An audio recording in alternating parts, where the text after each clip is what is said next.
World War II is a scar upon human race forever. World War II is supposed to have taken the lives of anywhere between 11 to 12 million people. More than 200 political prisoners were burned to death. It is not about who did it. We as human beings, that's what we do, unfortunately, till now. But what we are looking at is not going to come in the form of bombs. There's no bang-bang happening here, this happens quietly. Every responsible scientist in the world is saying by 2045, we'll be producing 40% less food on the planet and our population will be 9.2 billion people. If it goes this way, World War II will look like a small blimp, because if 40% less food means it's estimated in 6 months, about 1.5 to 1.7 billion people can die.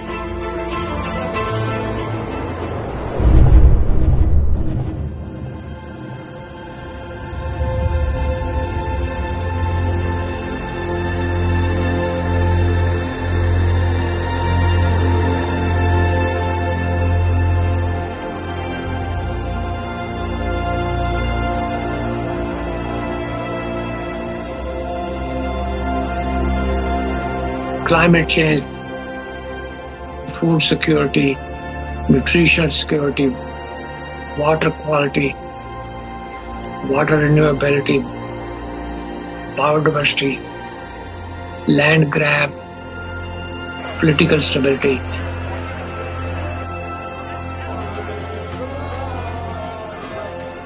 Human health, well-being, peace, prosperity. Soil is the basic of all that.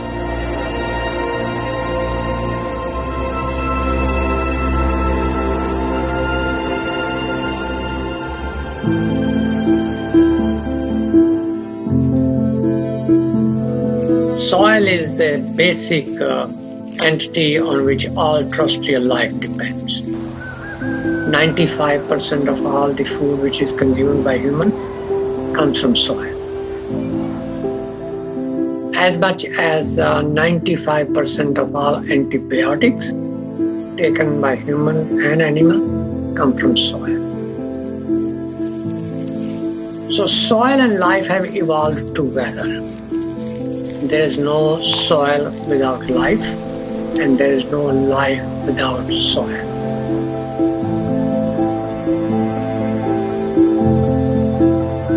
In a handful of soil, there are over 5 to 7 billion organisms.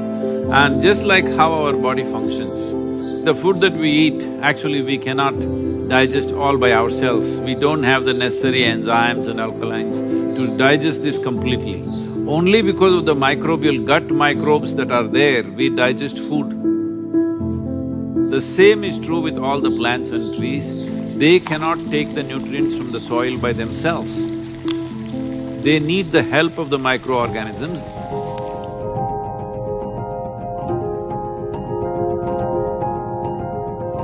Good guy bacteria, good guy fungi, protozoa, nematodes, microarthropods, earthworms, incatrioids, all of those organisms are required to have a good, healthy soil so your plant gets the balance of everything that it needs every second of every day.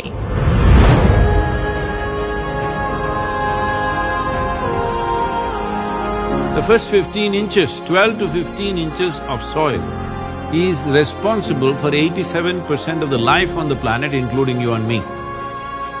And that today we are using machines where they're plowing almost like 12 to 14 inches deep and leaving it open to the sun. This is like we peel off our skin and stand in the sun, you know? You will be screaming. That's exactly what the land is doing. Land is screaming, but nobody's hearing. Just plowed and left open, killing all the microbial activity.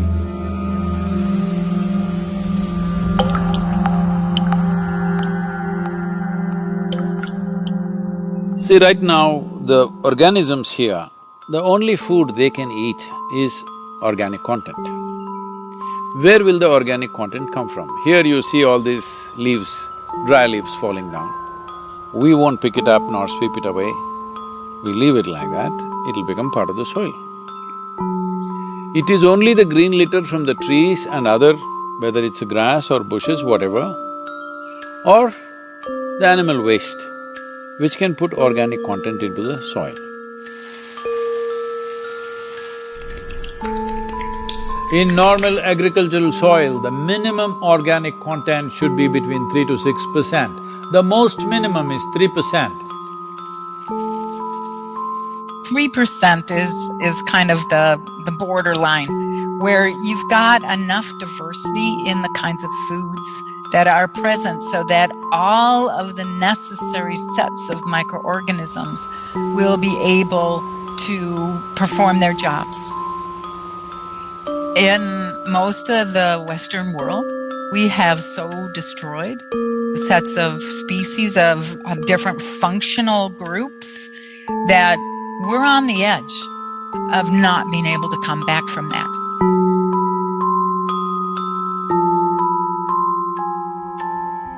Over 62% of India's soil has organic content less than 0.5%. Entire southern Europe, the soil organic content is just around 1% or below. Over 50% of the topsoil in whole of United States is gone. You heard of dinosaurs going extinct, dodos going extinct, but this is a question of soil extinction. See, this is sand.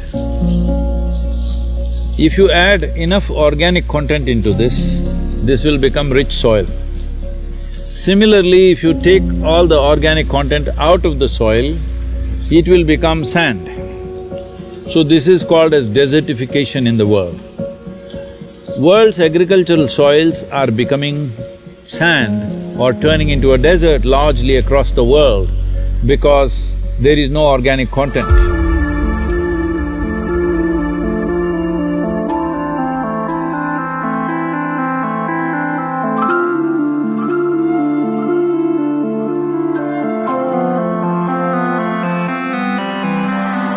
Right now, the soil that we are using is not our generation's soil. We are using up the soil of the unborn child. We have no business to do that, because soil is not our property, it's a legacy that's come to us, and it's a legacy that we should leave behind, living soil. Because once there is no richness in soil, there is no way there is richness in life.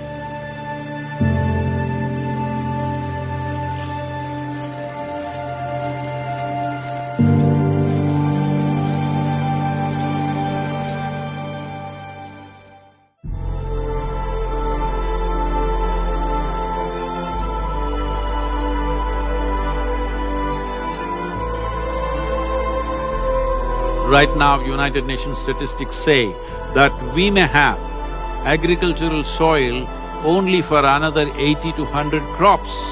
This means it is a matter of 40 to 50 years. After that, there could be severe food shortages, and getting rich organic land or soil will become the basis of battles and wars on this planet.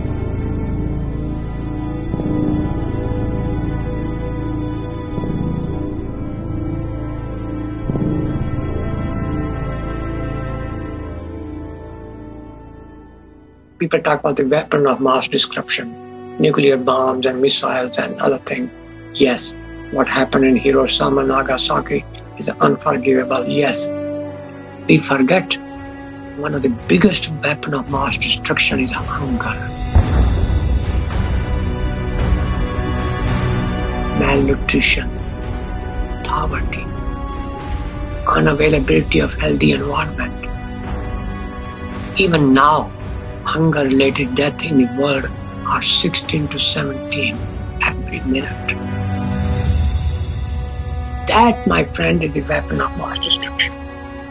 Now, we had in December 2019, we had 690 million people globally which were hungry. Out of that, 40 million were in the United States. So, it's not just Timbuktu or some part in India or elsewhere. even in the US. I was talking to the WFP director who is from United States. He said that by 2035, there could be severe famines in Chicago and Illinois region because the soil conditions have depleted so badly, it can easily happen. Civil wars are expected. By 2035, 2040, they're expecting many civil wars within countries because not everybody in a given country will have food, so naturally there'll be fights. If 40% less food in India means 40% of the people don't have food, you think they'll just get hungry and sit in a corner? No, they will do things that you can't imagine. You must understand, whole human civilizations have been built only because of the fire of the belly to fulfill this.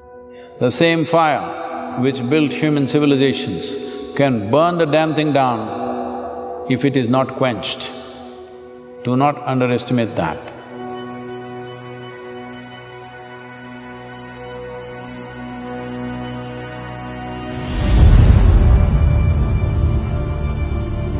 Since 1990, there have been around 30 wars in Africa. 27 of these wars were fought for the sake of acquiring fertile soil. The great revolutions of the world. The Russian Bolshevik Revolution of 1917 was mainly for bread. Even their slogan is peace, land and bread. That is the slogan of the Russian Revolution.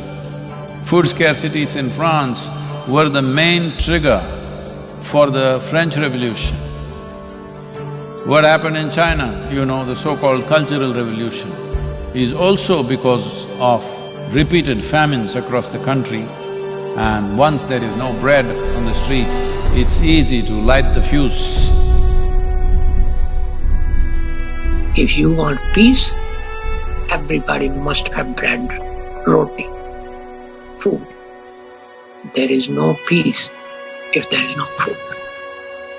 It's simple as that.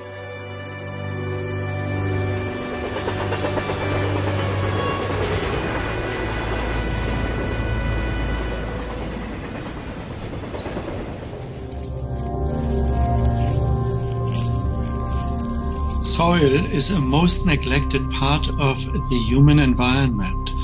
Degrading soils means losing and wasting potential food today and forever. A human being, like other animals, are requiring a fairly complex diet and many nutrients. And these nutrients we get through our food, and that essentially depend on the soils. So the soils, rich in nutrients, in minerals, are a precondition for a healthy diet. There's a direct link between soil quality in terms of nutrients and diet quality in terms of what we eat. So that is not well understood by many people. You have to put into the soil nutrients, nitrogen, phosphorus, potassium, micronutrient, calcium, magnesium, potassium, organic matter, content which is mineralized intake. It must be returned back to the soil in one form or the other for soil to be productive. Soil produces straw, grains, roots. I believe that if people take the grains and return the roots and straw back to the soil, so that soil gets its share of production, that's a good thing. If you take away the straw, then soil does not get anything. So progressively soil is being degraded, depleted, devoid of the essential elements. That is when we call degradation of soil health. And when soil is degraded, people living on it are also becoming progressively miserable. The soil depletion in United States has led to 21% drop in vitamin A in all the fruits, vegetables and everything else that you're eating. 30% drop in vitamin C, 37% drop in iron levels, 27% drop in calcium levels. The things that today you all think is very healthy to eat salads and stuff, from the early 20th century, what level of nutrients they had and what they have today is only 10% left, 90% lower than what it was in early 20th century. Center for Disease Control, which is right now playing a significant role in this COVID situation, says all Americans are potassium deficient. 90% of the Americans have vitamin E deficiency, 70% have vitamin K deficiency, 52% don't have enough magnesium, 43% don't have enough vitamin A, 40% don't have enough vitamin C. This is in the most affluent nation. It simply means the food that you're eating doesn't have enough nutrients, even if you eat enough food, because soil has been destroyed like this.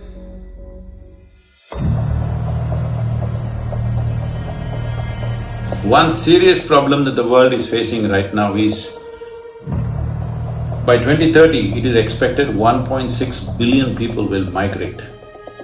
Out of this, 0.9 billion will come from Africa. See, when people migrate in an unplanned way, what they go through is unbelievable. Especially women and children. What they go through in unplanned migration where they're being dragged through all kinds of unfamiliar terrain, what happens to them is unbelievable. Nobody should face this.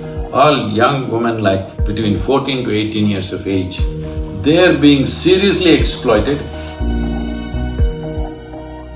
It is expected that in India, about 220 million people will move to urban centers in the next 8 to 10 years' time.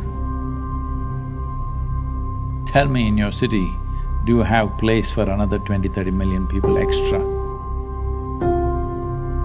This will happen in a big way across the world.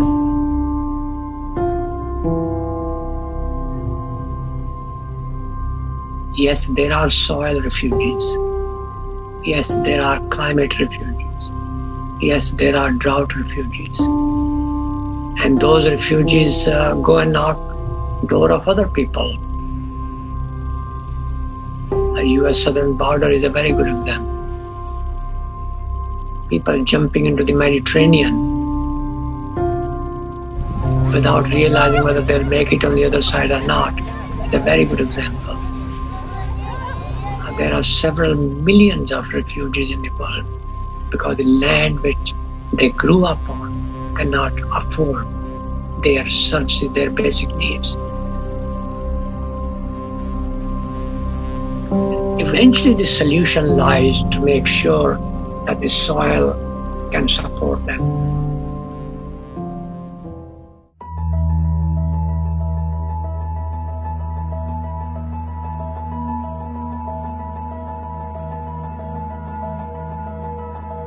There is a very strong link between soil degradation and global issues.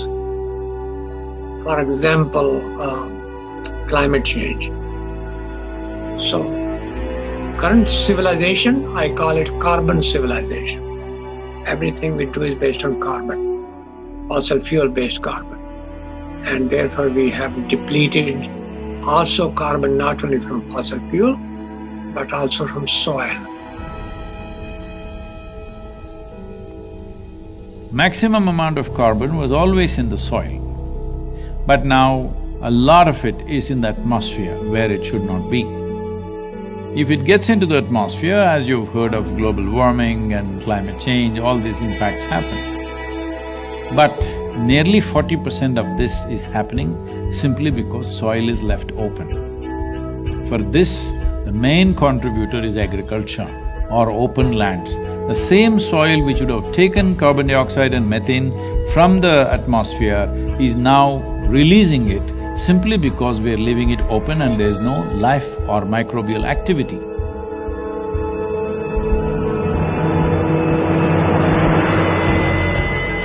When the global mean temperature goes from 0 to 1, that's a big thing.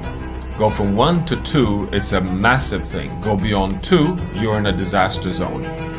We are now on our way to a warming of 3 degrees Celsius.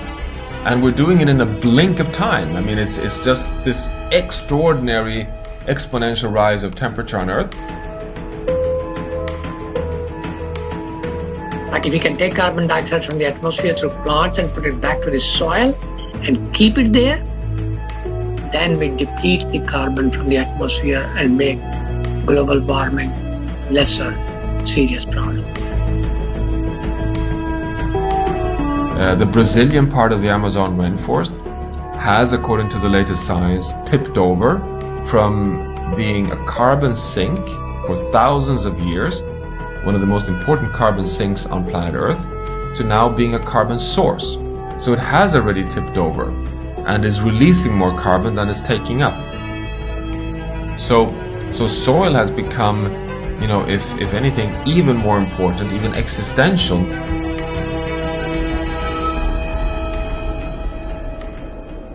See, the whole life process on this planet is carbon-based.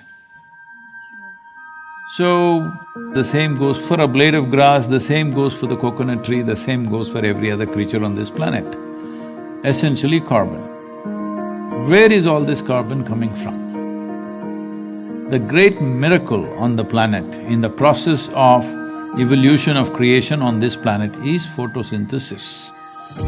A limitless amount of energy coming there from the sun. Using that, the atmospheric carbon is absorbed and it goes through a whole series of process through millions of microbial life and gets stored in the soil. What gets stored in this way, going through 3 to 4 cycles of microbes, this gets stored up to 1,000 years minimum. We've become a geological force of change. We are at risk of destabilizing not only, local ecosystems and local living conditions, but the entire planet.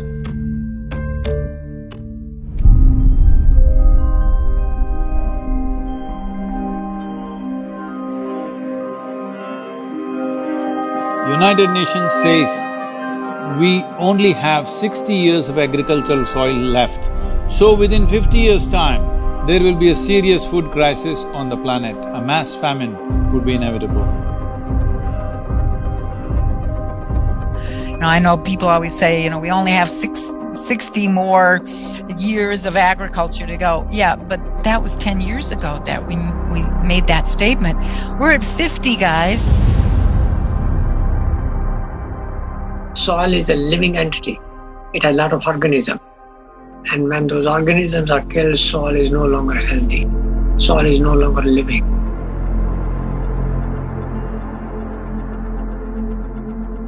Soil cannot create the ecosystem services. When soil dies, everything else dies with it, including us.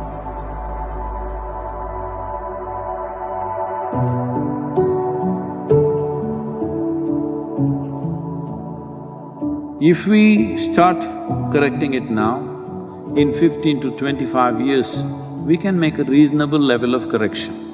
We can come away from the brink where we are. But if you leave it for another 30 to 40 years and then try to do it, it will take 150 to 200 years to regenerate the soil. So this is not about just painting a dark picture of everything. This is a moment of responsibility that we as human beings, if you stand up right now, we can turn this around.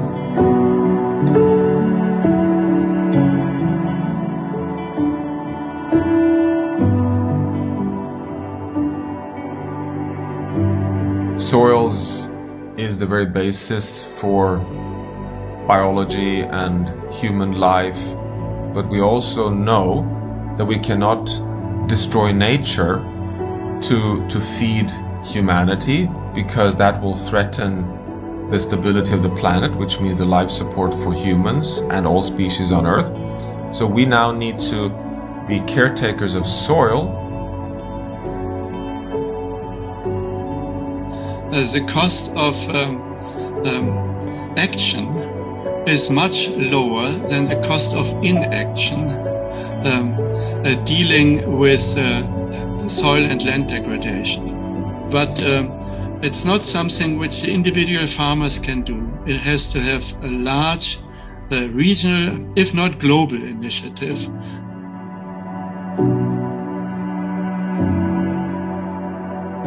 This depletion of soil has happened because we have not put back the organic content back into the soil of what we are taking out.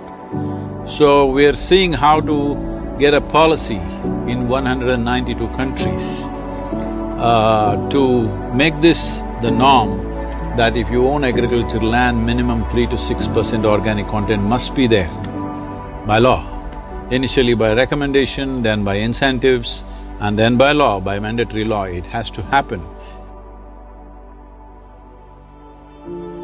If it's not in the law, then we don't know what they will do tomorrow. That's what we have done, isn't it? From previous generation to this generation, in one generation we've ruined it because there was no law. If there was a law, minimum agriculture content should be… organic content should be there in it, we would have kept it that way. So first and foremost thing is to bring the law. To bring the law, what is needed? This is a democracy.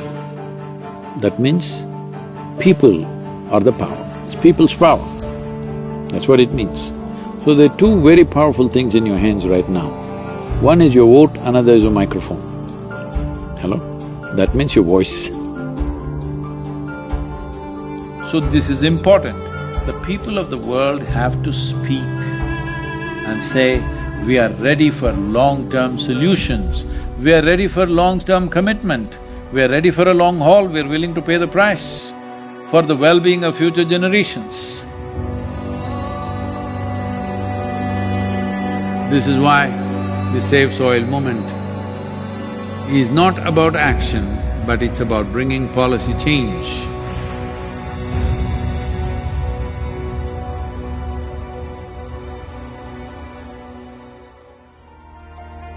As a part of this, I'm 65 and I'm riding 30,000 kilometers across 24 nations to activate support from the citizenry. We are trying to get about 3 to 3.5 billion people to speak about soil for these 100 days.